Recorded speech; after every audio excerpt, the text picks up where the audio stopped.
Binge or Purge?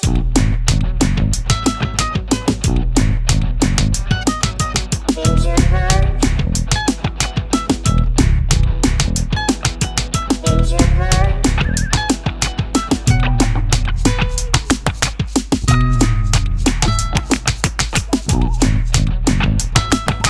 Hello and welcome to Binge or Purge Streaming Reviews. I'm your host, Dimo. My co-host is Joe Taylor. This is episode 88. Welcome back, Dimo. Or not back, I guess. Welcome to our new place yet again. Yeah, we're all over the map where we're recording because, you know, we said your place is a war zone. The last place we were at we liked, but it was a little cramped. Now we're in some other studio. Is this sounding the same as other episodes? I don't know. I'll let you know when I'm editing this thing if it's a nightmare or not. Yeah, and leave us a voicemail and tell us which ambience you like best. Yeah. Do you miss the sirens?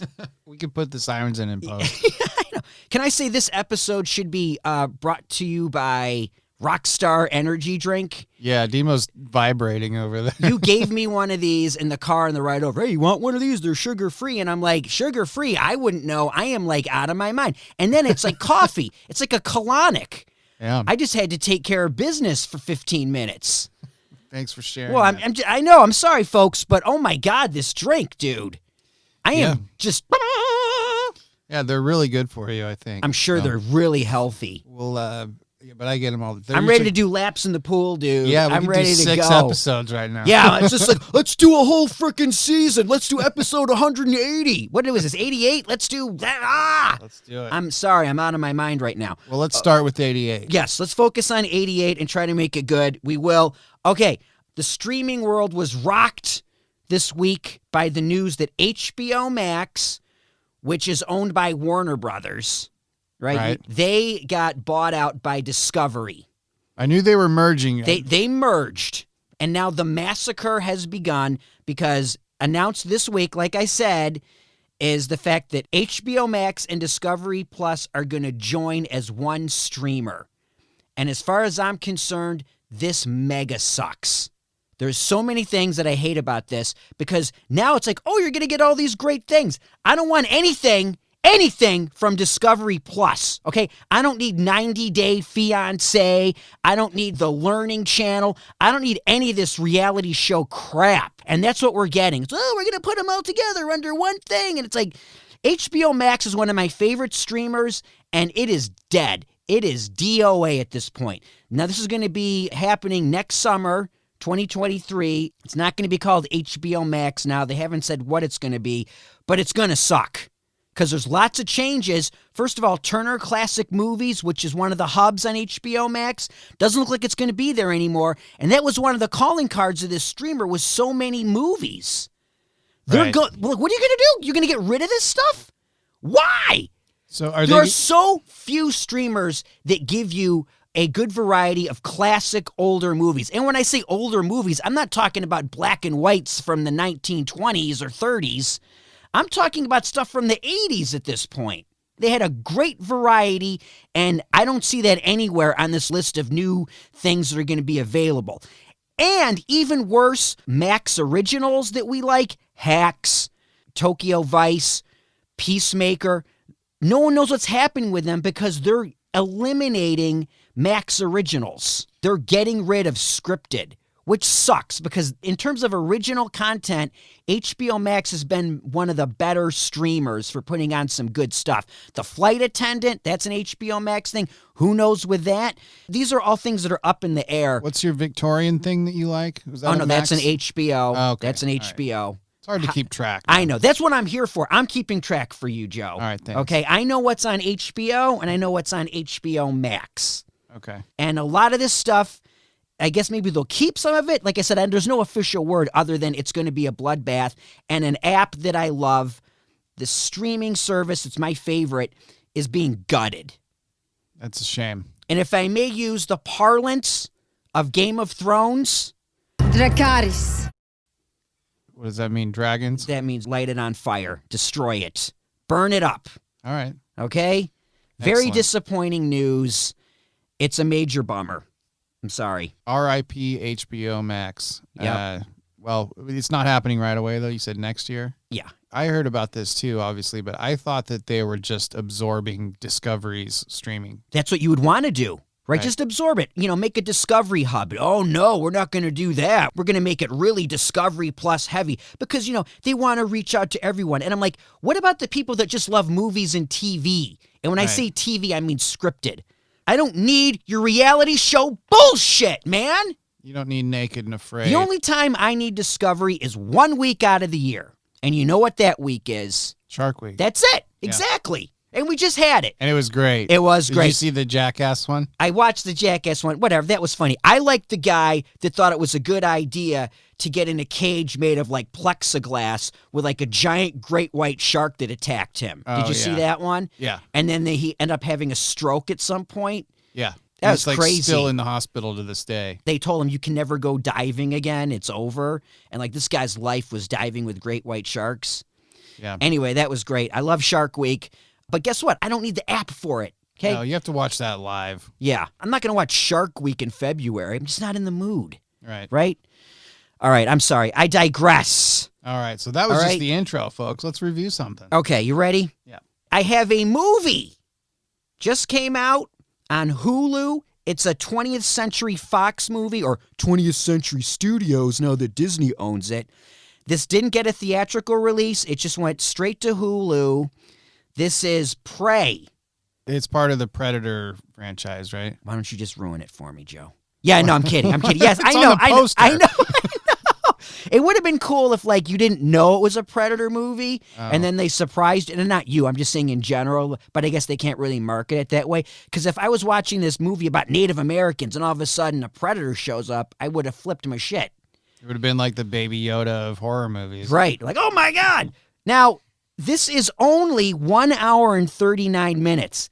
And if you take out the credits, it's only an hour and a half. So, right. Good. perfect length. It stars Amber Midhunter and Dakota Beavers. These are both Native American actors. Her last name is Mid-Thunder, not Mid-Hunter. Here's the thing. The Predator movies generally suck. Okay, there's Predator, Predator 2, Predators, The Predator, and now Prey. And I'm not even including the two Aliens versus Predator movies, which are even worse than those. So the fact that this movie doesn't suck, it's rather enjoyable, it's very simple.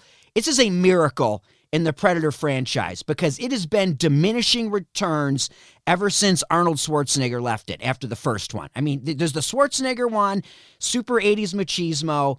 It's great. I love it. The second one with Danny Glover, it's cheesy. It's watchable garbage. And then from then on in, they've just been crap. And people have been trying to reboot it and make it work.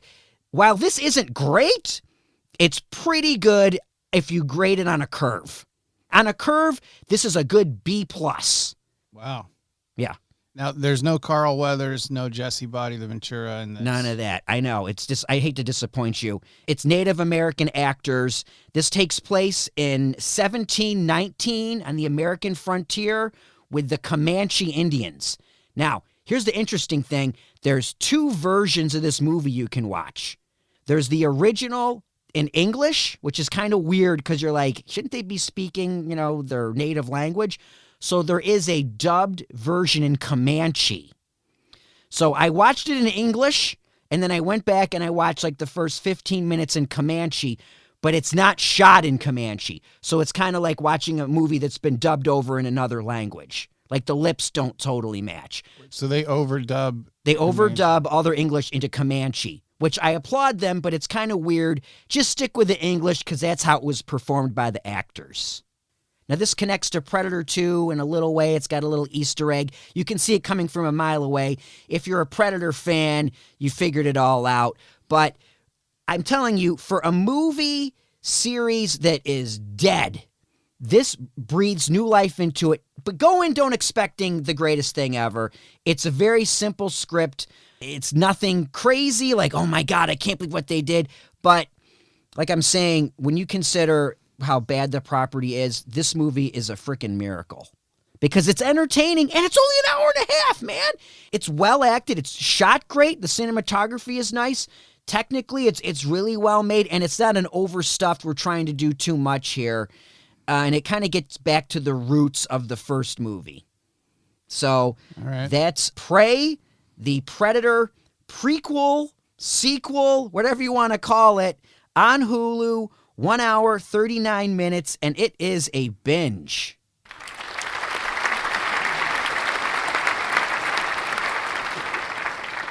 Okay. I've got something that I mentioned to you yesterday and you never heard of it, which is weird because it, at the time we were talking, was the number one series on Netflix.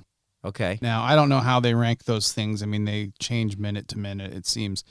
This is very new. I think it came out about a week ago as we record this. They're calling it a mini-series and not a series, so that makes me think. So it's a limited series. It's a limited This is series. It's a one and done. Which I don't think they've done a lot of. Usually it's like just a series that doesn't come back.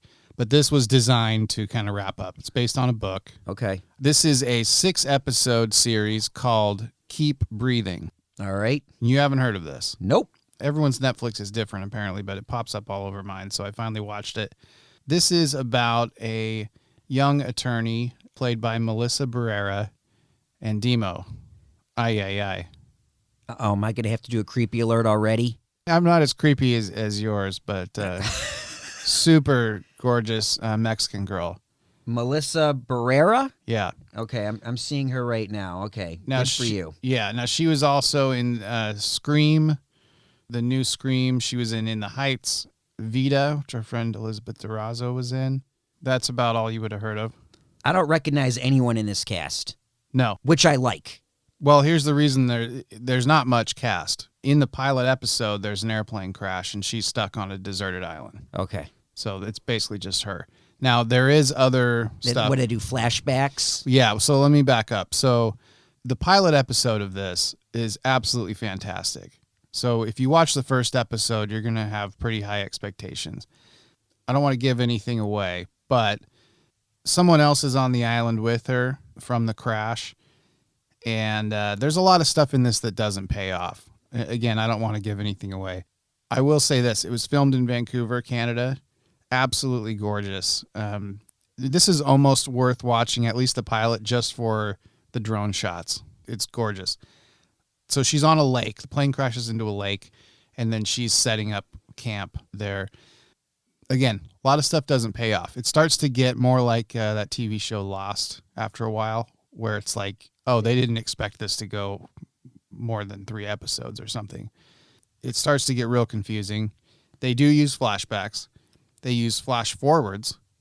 This is like Lost. Oh my God, Joe. There's imaginary characters. Like she hallucinates? She hallucinates that people from her life and her past are on the island with her, talking to her while she's walking. You know, she's trying to find some way to get out of there. Obviously, there's also some drug stuff that doesn't pay off. The plane she was on, it turns out the guys were smuggling drugs. Mm-hmm. That goes nowhere. They kind of introduce it. You know, it's like what they say, like if you show a gun in the first act, it has to go off in the third act, right?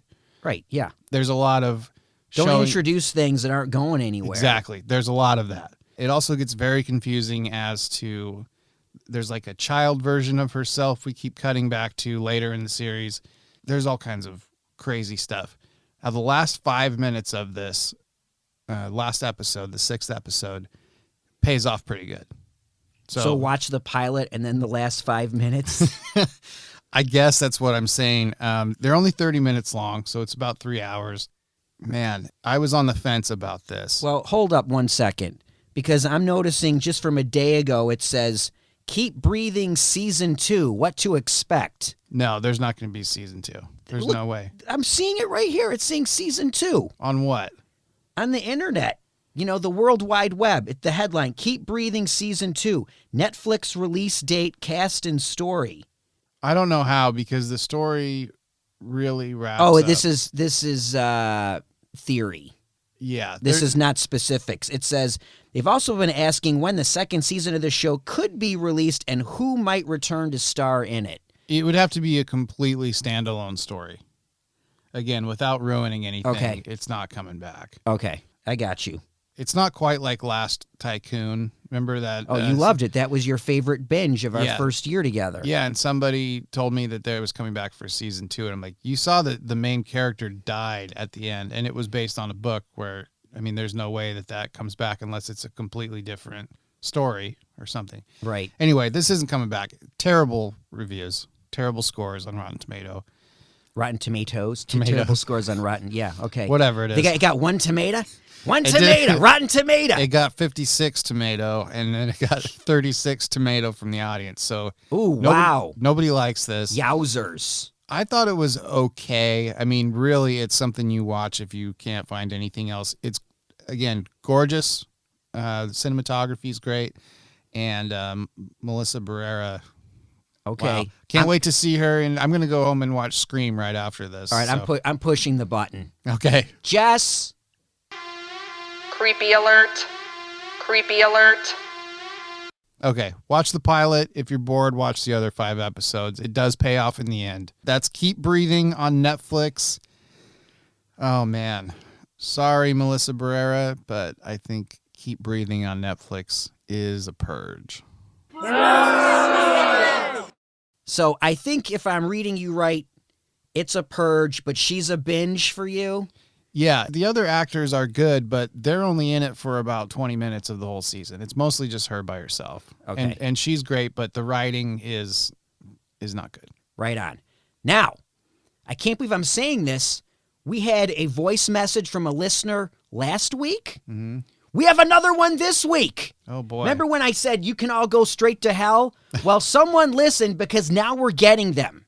Okay. All right? Now, this one comes from listener Chris Wyvel, who, side note, is a good friend of ours. But we did not pressure him off air. He must have been listening and said, okay, guys, I'm going to do it. So this wasn't like a thing where it's like, hey, man, if you could just, do a voice message to, make us sound like we're not crazy. It's not cooked. It's not cooked. I haven't heard this. All right, here we go. Hey, gents, it's your old buddy Chris Wyvel. Just wanted to say thanks for the recommendation on Severance, man. I really like that show. I can't wait to see where they're going with it next season. And also curious if you're going to do a review of the final season of Peaky Blinders, because I have a lot of thoughts about it. Also, recommendation, a show called Gangs of London from the UK. It's really, really good, despite it not starring Ben Affleck, whoever the hell that is. Okay, boys, keep up the good work. Okay. Someone's still harping on the Ben Affleck thing. That's a good callback. It is a good callback. Thanks, Chris. Now, apparently he didn't listen to episode 85, where I did an extensive review of Peaky Blinders. But I'm not going to fault him for that, because as we record this, I still haven't got that damn episode out. So it's not his fault, but it will be reviewed, Chris. I've done it. We did it 8 years ago, but we're going to get it out for you We soon. don't have 85 out. What is this? I know. 80? This is look, Jeez, things man. have been insane in my world. Well, you're going to So have a what lot else less is new? stuff to edit out now that we're in a soundproof room like we should have been all along. I know. It's like, where's the murders? I don't know. Oh, I got to tell you real quick. Yeah. This just started. Every night at 10 o'clock, this ice cream truck parks about 10 feet from my window. Oh, yeah. And it's got the doo-doo-doo, that, but Yep. it's also got a An accordion? it's got a fire alarm, like the bell, like a school bell, the super, super loud one. So it goes ring, ring every 5 seconds. And it is, dude, I can crank my TV up, crank my air conditioning up. I can still hear the ringing. It goes for about 20 minutes. Oh, wow. I can't believe we're missing out on that. Yeah. So if you ever want to record at my place again, 10 o'clock is not the time to do it. So You know what, Joe? No time is the time to do it at your place anymore. it's a 24-hour party, man. Did we ever tell me it's right by a hospital? So Yeah. that's why we get Two hospitals. 2 hospitals. So that's why we're 2 hospitals. And did you see the other day at the swap meet by you? That's right by me. Yeah. Bang, bang, bang, bang, bang, bang. Yeah. Yeah. Good times. It turned out to be a gang hit, though. It was unrelated to the car crash. Unrelated to the car crash, not the car crash of this week, but the car crash of 2 weeks ago. It's Yeah. chaos out here, folks. It's got to be the drunk driving capital of the world at this point. Right now. Oh, my God. What a nightmare. Yeah. All right. Anyway, is it me or is it you? I guess that's me. Yeah. Go again, Joe. All right, let's do it. This one I've been very excited to talk about because this fits into the hidden gem category for Ooh. sure, which we haven't had any good hidden gems in a while. Is this going to be a bad documentary that I don't want to watch? Or is this You an mean actual show? You mean a great documentary that you should watch? This is an actual show. It's a series. Oh, hooray! This is an 8-episode series on Showtime. Okay. It's a Showtime original. And we've mentioned this before, free 30-day trial with Showtime, and they don't seem to have figured out that you can do it over and over, so you don't have to pay for it. In fact, if you have a smart TV, it'll say watch the first episode free, and I watched the first episode, and then it just kept going and played all of them. So, I don't know. Showtime, I think, needs a little help in the programming department. You know what? What? I met a girl this week who works for Amazon Showtime, sort of. And she explained the whole thing of the algorithms and how shows are rated. She explained to me what she does, and I got to tell you, she got in depth, and I understood none of it. She was saying things like she was speaking Swahili.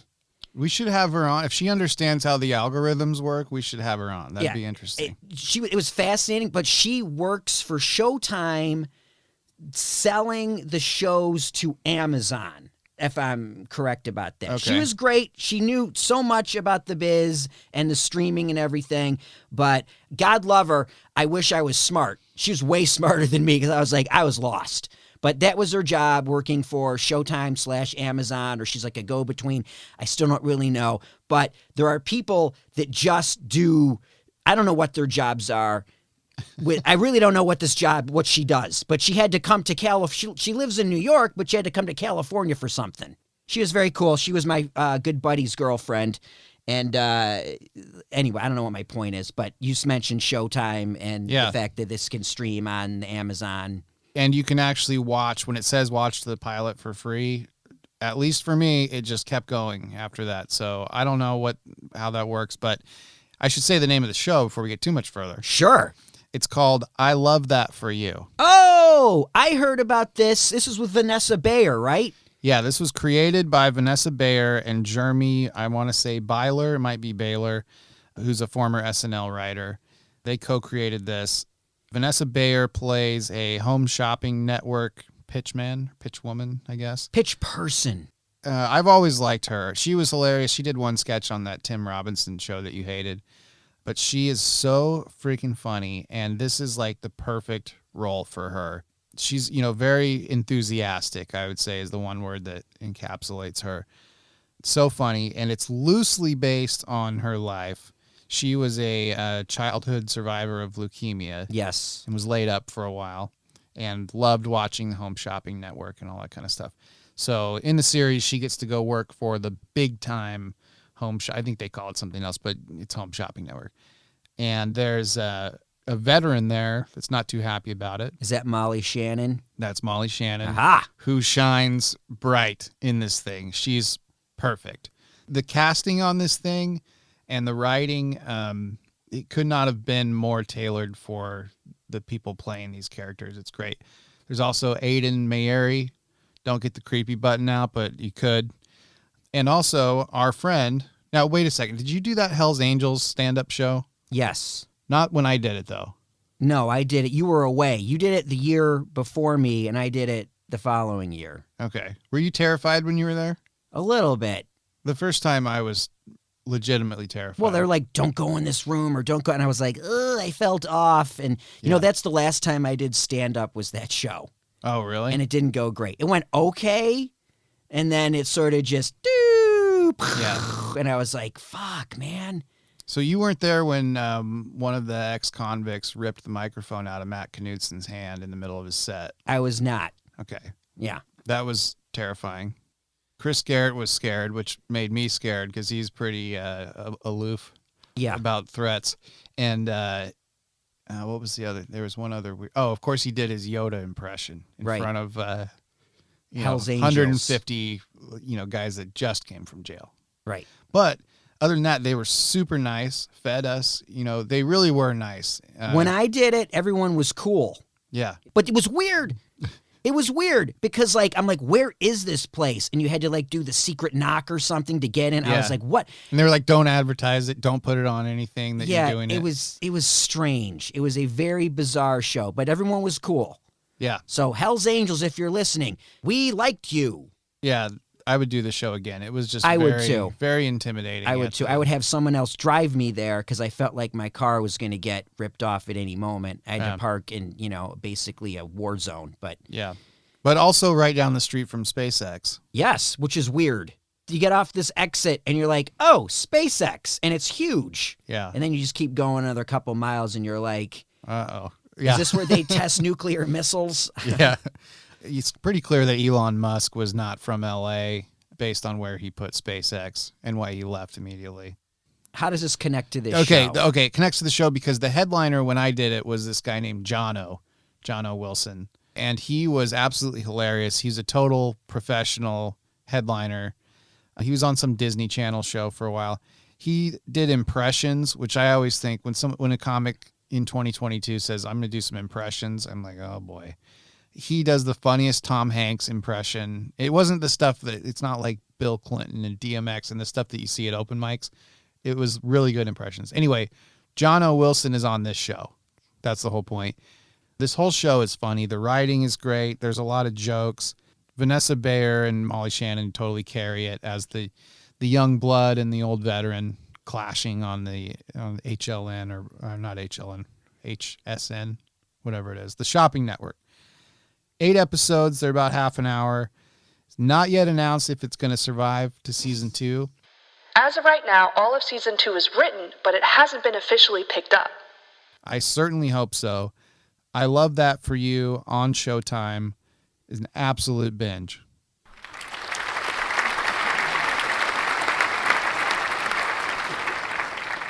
Okay, so I've done 2. You must have one more. Oh, I do. The nerd in me, the super geek, is very excited for this one. Oh, here come the spaceships. Oh, yeah. Here they come at light speed, man. I have the new Disney Plus docu-series, Light and Magic. This is an in-depth investigation. Investigation's not the right word, but celebration maybe of the history of industrial light and magic, the special effects company that George Lucas founded in the mid-70s to make the original Star Wars. Oh my God! This was made for me. This is a Christmas present in the summer. All right? 6 episodes. They're all about an hour each. I watched it in one night, dude. I just did Wow. 6 hours straight because I was like, this is my wheelhouse. I've been waiting for this. Lawrence Kasdan wrote and directed this. Now, Lawrence Kasdan, you probably don't know, he co-wrote The Empire Strikes Back and Raiders of the Lost Ark. Of course. So he's in with the guys when they were in their prime, when they were making their best thing. Up front, I want to let you know, this is not for the casual fan, I would say. This is for the super nerds because it gets really in-depth into the minutia of how the special effects were made and the people behind them.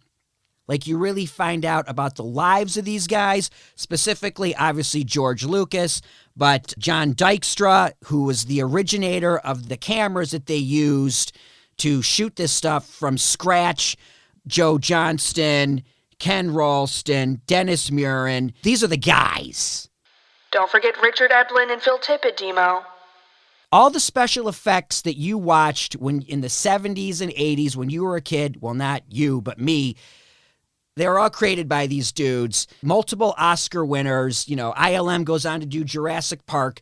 Here's the thing, though. If you love Star Wars, this is for you because after 40 plus years of thinking you've seen every piece of behind the scenes footage you can for Star Wars, nope, they got stuff you've never seen before, I'm like, how is that possible?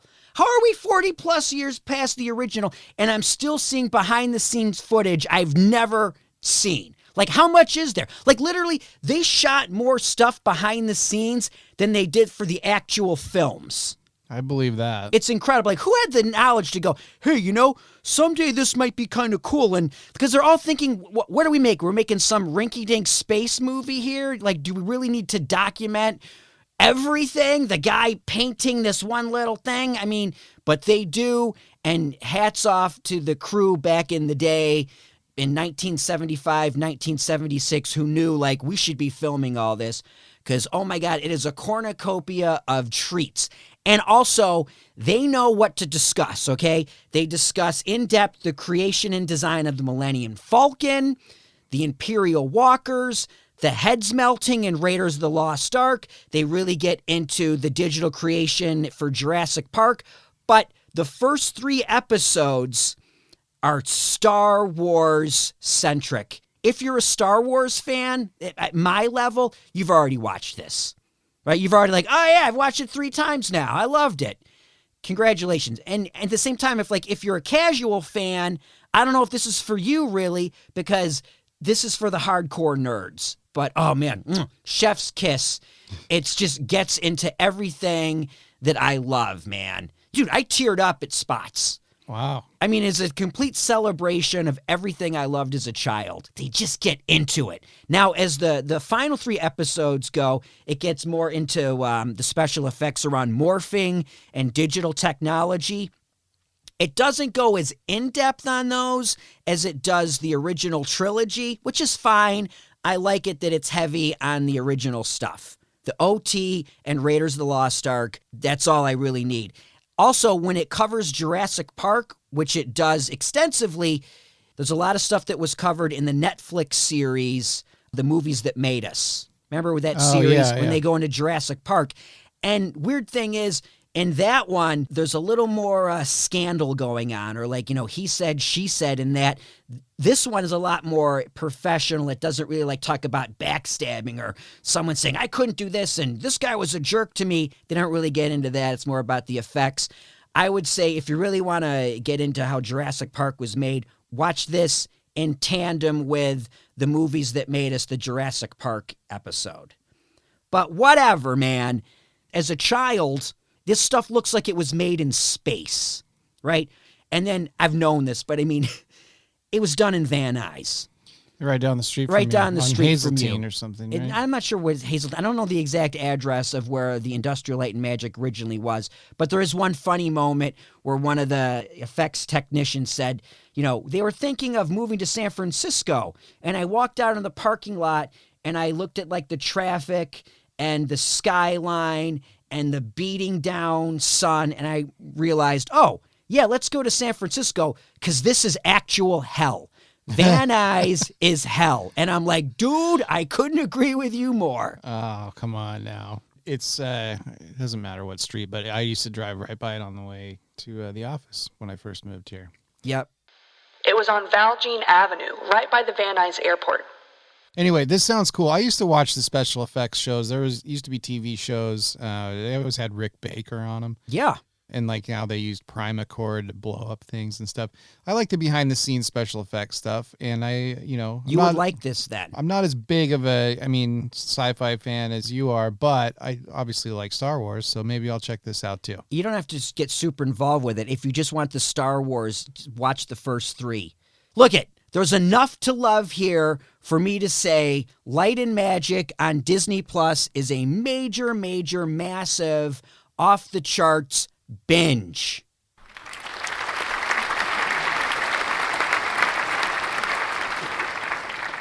All right, so Joe, you looking forward to anything? I am. The League of Their Own remake on Amazon with Nick Offerman. I think that might be pretty good, but I'm looking forward to watching it either way, and I'm sure we'll talk about it. I think it comes out next week as we record this. I'm also looking forward to not watching Batgirl. Now got you could have shelved. mentioned that up earlier. That was the whole thing with the HBO Max thing, because that was supposed to go to HBO Max, not theatrically, and then they dumped it entirely. No one's ever going to see it. Yeah. Ouch. And they said it's not because of the quality of the movie. Of course it's because of the quality of the movie. Has to right? be. If you have a great movie, you release it. You put it on Amazon or something. We put our You movie put it on HBO Amazon. Max, where it was going to Anywhere. go. Yeah. It's so bad they couldn't put it on their streamer. Yeah, I don't know. Put it on YouTube or something. I don't know. Do something with it. Someone will get a hold of it at some point and be like, oh, I've got a bootleg of the Batgirl movie. Yeah. I don't know. Now I do want to see it because it must be. I've never, well, at least not for a long time, heard of a movie just thrown in the garbage after it's done. Right. I mean, they had to do a little bit of post on it, but I mean, it's enough where this new CEO was like, oh no, trash. I was like, Which I kind of like. If he just comes in and says, no, we're not doing that. even though it's done. Yeah. It's like, well, we already did it. Well, pretend we didn't. Right. Like, I don't know, It man. does suck if that's like it's your first. cutthroat, That's your man. first movie role, though. And Oh, you're that like, girl just got completely screwed. Like, she was on social media for the past year and a half going, I'm going to be a Batgirl, and really promoting it. And now it's like, never will see the light of day. Yeah. Yikes. Yikes. Let's wrap it up. We got to get out of here. Okay. We had Prey. That's a Predator movie on Hulu. That was a binge, says Dimo. I haven't seen it. Keep Breathing, TV miniseries, they're calling it, on Netflix. I was on the fence. I said Melissa Barrera, Binge, Keep Breathing, Purge. Sorry. We had a nice voicemail from Chris Weibel, and he recommended some stuff we'll get to at some point. Yeah, you know what? I just realized we didn't mention anything about what he recommended. We'll get to it. Well, he said Gangs of London. I watched a little bit of it. It's on AMC. It's a British show. AMC bought the rights to it. I think it's got to be somewhere. I don't know where to find it. I don't want to subscribe to AMC Plus to get it, but it's out there somewhere. But he said it's fantastic, and I know that he loves Peaky Blinders, and he told me in private, if you love Peaky Blinders, Demo, you're going to love Gangs of London. So thank you for the recommendation there, Chris. All right. And then we had I Love That For You on Showtime with Vanessa Bayer, Molly Shannon, our friend John O. Wilson. And that's an absolute binge. Hilarious. And then finally, Light and Magic, something about spaceships and special effects. Disney Plus. Disney Plus. Demo obviously said binge. And that's it. Where can they find us? You can find us on Twitter at Binge or Purge. YouTube, we're on there. Email us at bingeorpurgepodcast@gmail.com. You have been sending us some voicemails, and we've been playing them like we say, so keep them coming. As always, I want to thank Jess the Facts. You can follow Jess the Facts on Instagram at @TheJessieGreer. That's Jesse with a Y. So for Joe Taylor, my name is Demo. This has been Binge or Purge Streaming Reviews. Thank you so much for listening, and we'll see you next time.